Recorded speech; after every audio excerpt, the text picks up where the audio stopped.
সুপ্রভাত বন্ধুরা। আজ 22 ডিসেম্বর রবিবার। শুরু করছি চিন্তনের মুখ্য বার্তা। আজকের আন্তর্জাতিক খবর। সুদানে চলা গৃহযুদ্ধে আধা সামরিক বাহিনীগুলোকে অস্ত্র সরবরাহ করবে না সংযুক্ত আরব আমিরাত, জানাচ্ছে আমেরিকা।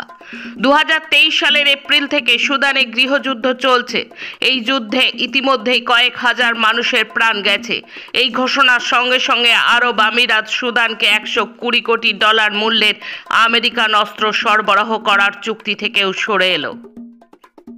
গত এক বছরে আমেরিকার অভিবাসন কর্তৃপক্ষ 2,70,000 অভিবাসন প্রত্যাশীকে বিতাড়িত করেছে।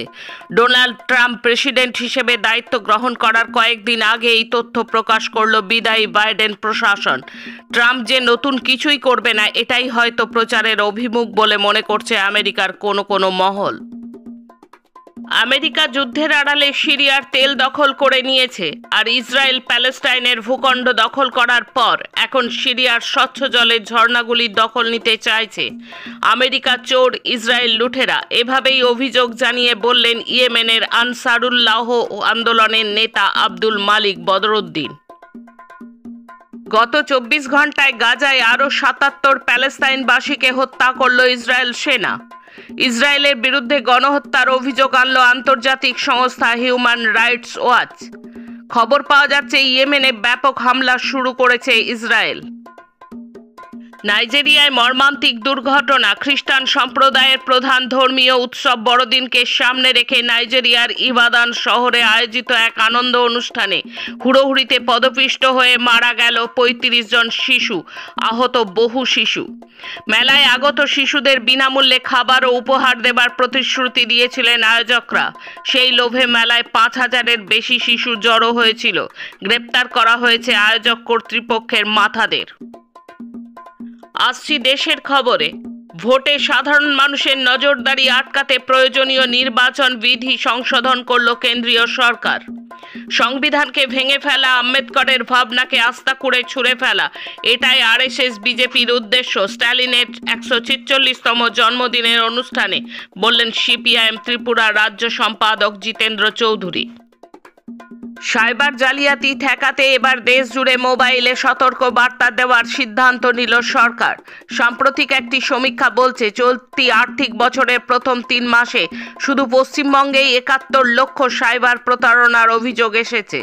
সতর্ক বার্তায় বলা হচ্ছে এই ধরনের কোনো ফোন এলে কোনো তথ্য শেয়ার না করে সাইবার ক্রাইম বিভাগের সঙ্গে যোগাযোগ করুন।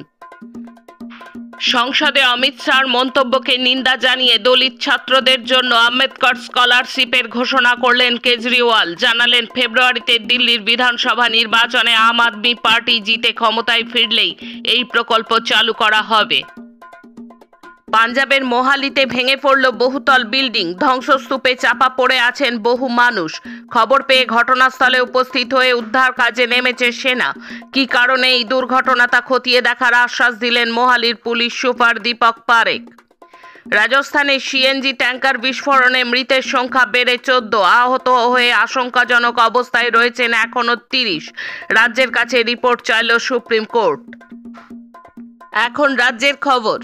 আরজি করে তরুণী চিকিৎসকের ধর্ষণ ও খুনের ঘটনার প্রতিবাদে আবার শুরু হলো আন্দোলন। জয়েন্ট প্ল্যাটফর্ম অফ ডক্টরসের তরফে অবস্থান বিক্ষোভ শুরু কলকাতার ডরিনা ক্রসিংয়ে। বৃষ্টি ভেজা দিনে প্রতিবাদ মঞ্চে ডাক্তারদের সঙ্গে যোগ দিয়েছেন বহু সাধারণ মানুষ। কোনো ডিগ্রি ছাড়াই হচ্ছে সার্জারি। বর্ধমানে গ্রেপ্তার 2 ভুয়ো ডাক্তার, বাবা ও ছেলে।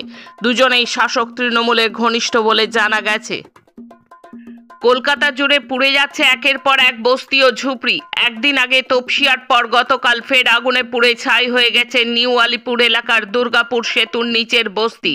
খোদ মেয়র প্রশ্ন তুলে বললেন কিছু একটা ঘটছে।